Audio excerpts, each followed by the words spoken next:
How's it going, guys? It's Eclipse here, and today's video we are looking at the Conqueror. We're going to be doing a gameplay review of the Conqueror. We're going to go over what the special about this tier 9 British medium tank on World of Tanks console, and then we're going to have a look at how you should be playing it, some good gameplay, and then kind of give my opinions on the tank and whether it's actually good. I can kind of briefly just say, yes, the tank is absolutely brilliant as a tier 9 heavy tank. This thing, what's kind of special about it? Well, it's just basically this main armament here, the 120mm gun on this thing with 0.26 accuracy.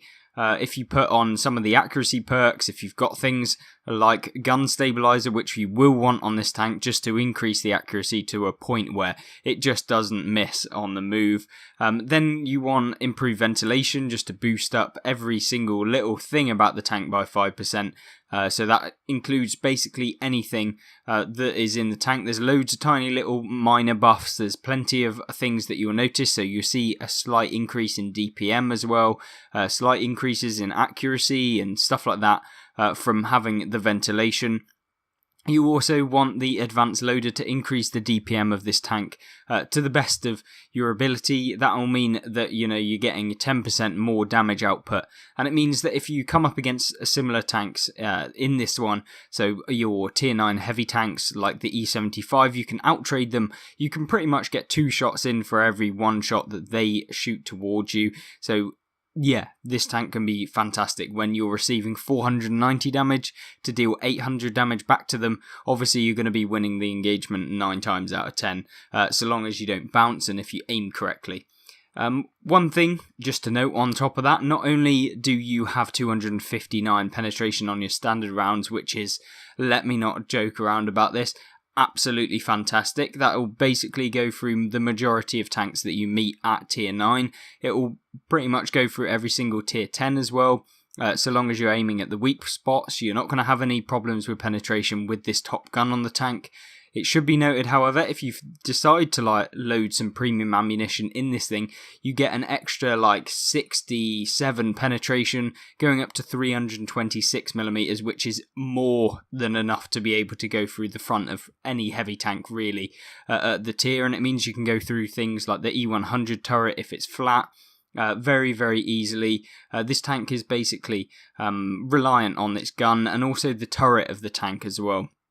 They're the 2 key aspects, as with the previous ones in the line. Obviously, you've got the things like the T32 before it, and this is no different. The turret armor being the main kind of armor of the tank. If we have a look, obviously you've got this gun shield as well, which is kind of very similar to the Super Conqueror. It's not as effective, it's kind of a weaker version of that, but it does act as 14mm of space, meaning it's a lot harder to actually hit the actual turret of the tank. And even then, if you manage to go through the spaced armor and you then hit into the armor behind it, you're going to have a lot or really, really high penetration to be able to do that. And often, because it's a heat shield, it will stop any heat rounds going through the front of the turret, which means that the premium rounds of the opponents are going to have to be very high caliber APCR rounds in order to go through both armor layers. So basically, they're going to have high penetration APCR rather than some of the tank destroyers like the Jaegeru, who rely on the heat ammunition of its premium round. Now, the one kind of weak point of the tank, however, is this cupola bit on top. So you see that there's this kind of area right on top of the tank that is highlighted in blue right at the top. That is the weak point of this tank in terms of its turret. It's very hard to hit usually, but you can hit it, and if you do, you will pen because it is just quite weak. And pretty much anything you come up against, whether that be a tier 7 or a tier 10, they're going to be able to go through the front of that, so long as they actually hit it, which is the key thing. If you're using your gun depression, it's almost impossible for them to hit your turret like that. So you're pretty much invulnerable on a ridgeline, so long as you're not actually exposing the turret ring of this tank, which people can pen. It's this area of the tank right just below the turret. You'll see that there is a little section that you can actually pen, but it is very, very small and it's not likely to be penned. very easily anyway. By most people, it's kind of going to have to be luck, and even then you'll be consistently dealing damage to them with this 120mm that it does get. Obviously, I've 3-marked it, as you can see, so, I've played a decent amount of games in it. I did 3-mark it before I got the FV215B. I'm still going towards the Chieftain and the Super Conqueror, so we're almost at the Chieftain now, so I'll make sure to do a video on that tank as soon as I can, and then we'll just finally sum up the tank as it is with regards to the consumables. We've got an enhanced repair kit to increase the chances of, or basically reduce the chances of us being caught out in the open without a repair kit.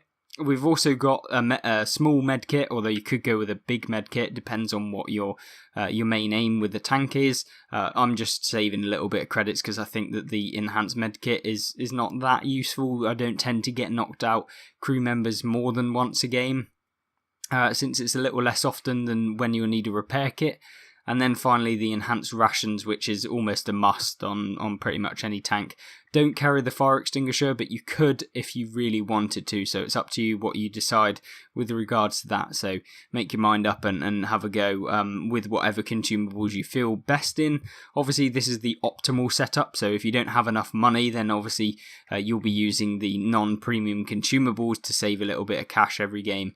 But this tank can make money if you've just fire standard rounds as well, but in those clutch situations you may need the premium rounds to just ensure the victory sometimes. This tank, we'll get into the gameplay now. I don't want to keep you any longer, and we'll see you there. So here we are on Vineyards at the start of the game. We're going to go over to the right of the map from where we spawn.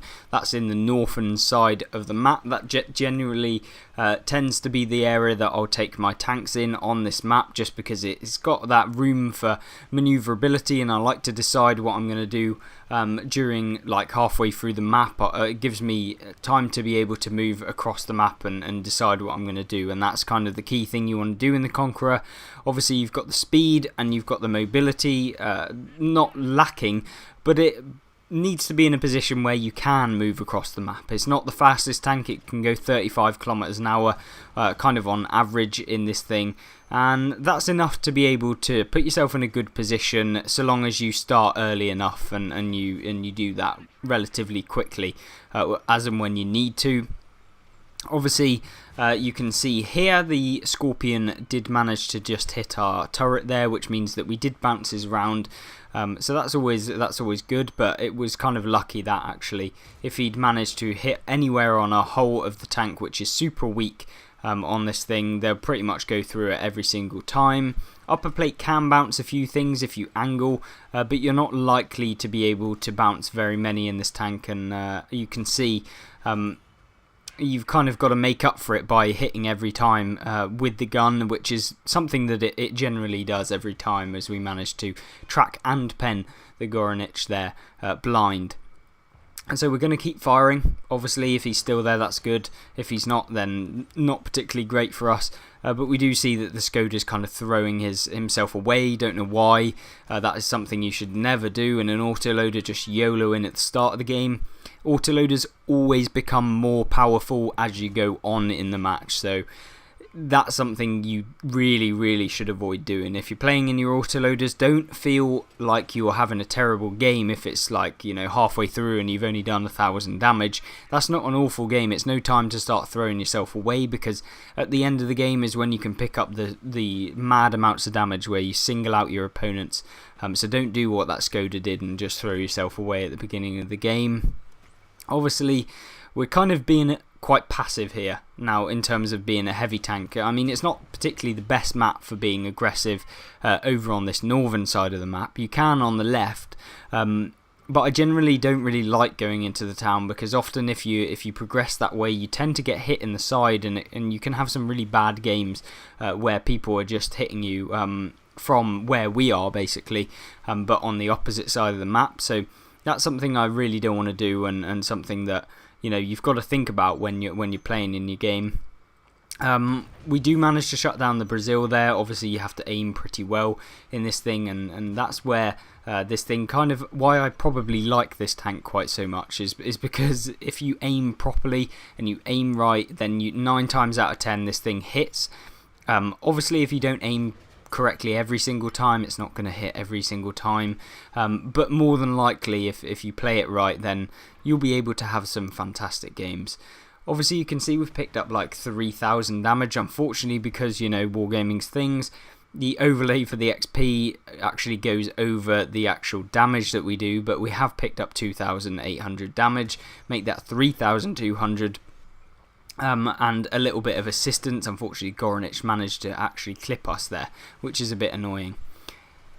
One thing that you should know right about this tank is luckily we didn't get artillery in this game, which is definitely a luckily, because we'd have more than likely been focused by the artillery here, because we've been pretty stationary, pretty immobile, we haven't really moved too much, and that's where this tank basically becomes a little bit vulnerable, shall we say, because of its big engine deck. As you can see behind the turret, this big flat area behind the turret is an area which means that you will get penned if the artillery hits you there. It's very, very weak, it's not got any armour, and you've got to be aware of that when playing in this tank, and that's something that I think some people forget when they play, and obviously you shouldn't, because it can be really, really devastating if you do get hit by artillery, and I've had it a few times being one shot by the GW Tiger Pig.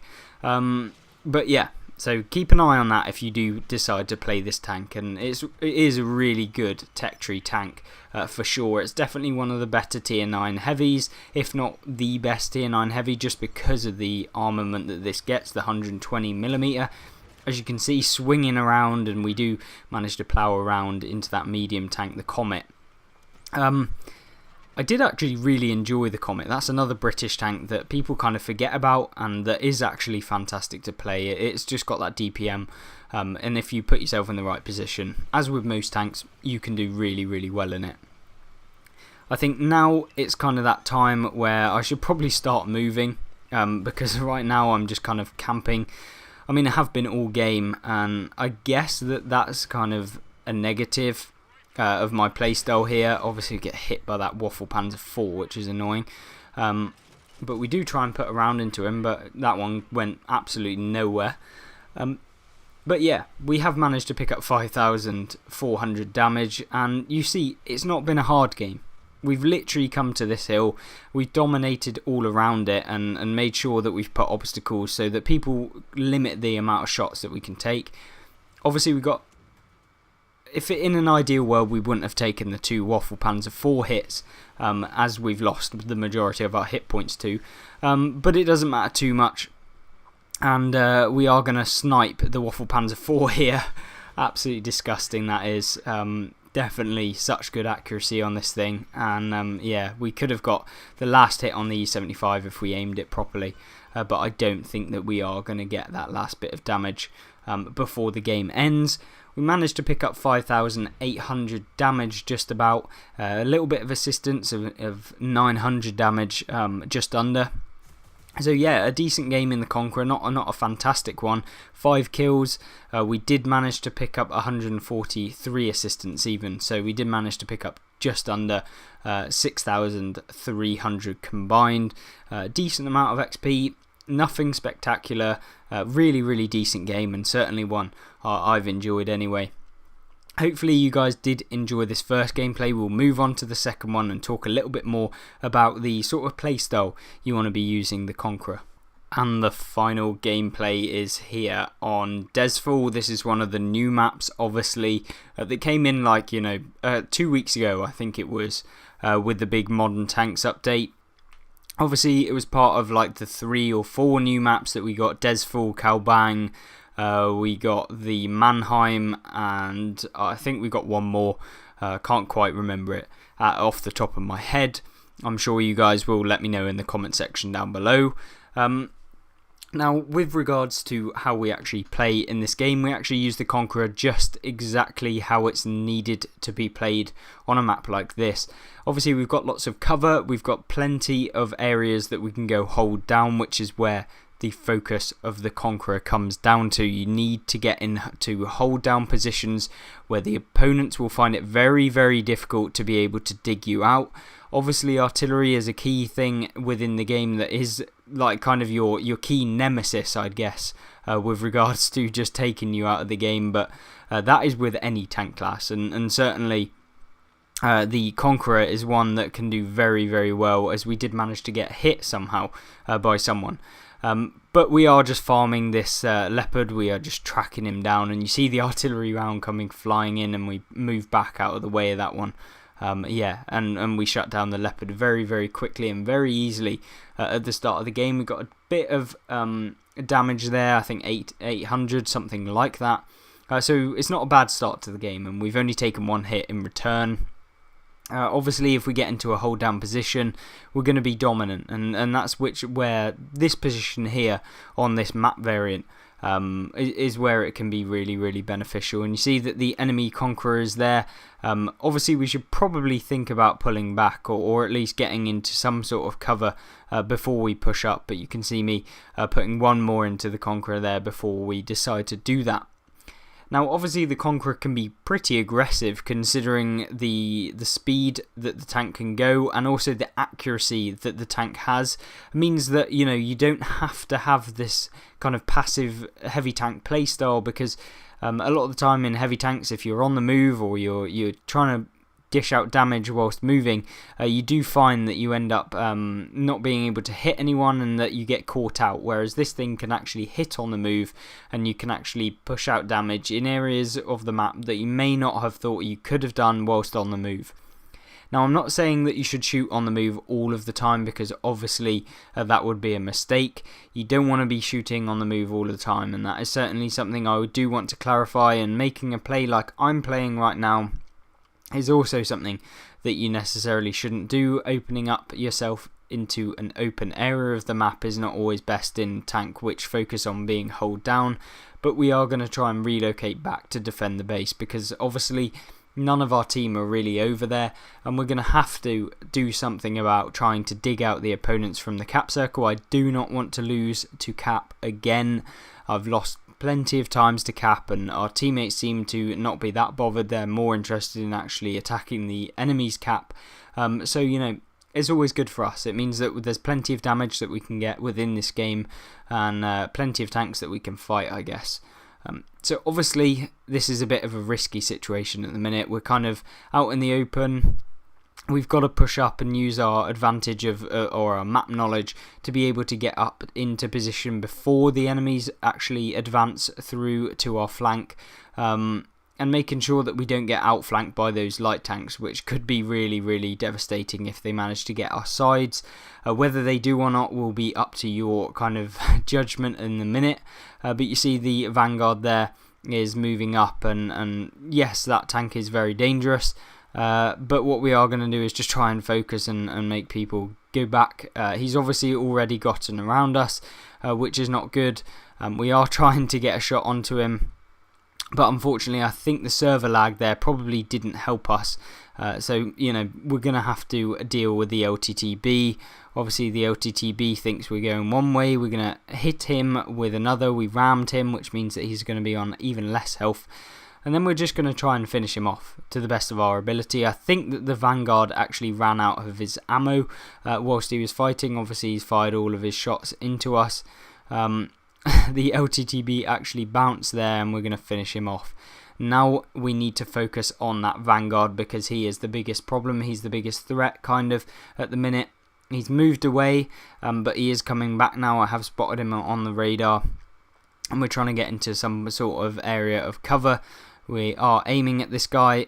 I'm surprised we didn't actually manage to hit him there, and I was really, really surprised that he got away with that one. We only tracked him, and that's something you do not want to see when you're fighting an auto-loading light tank, where you don't get that many opportunities to actually hit them because they are going that fast.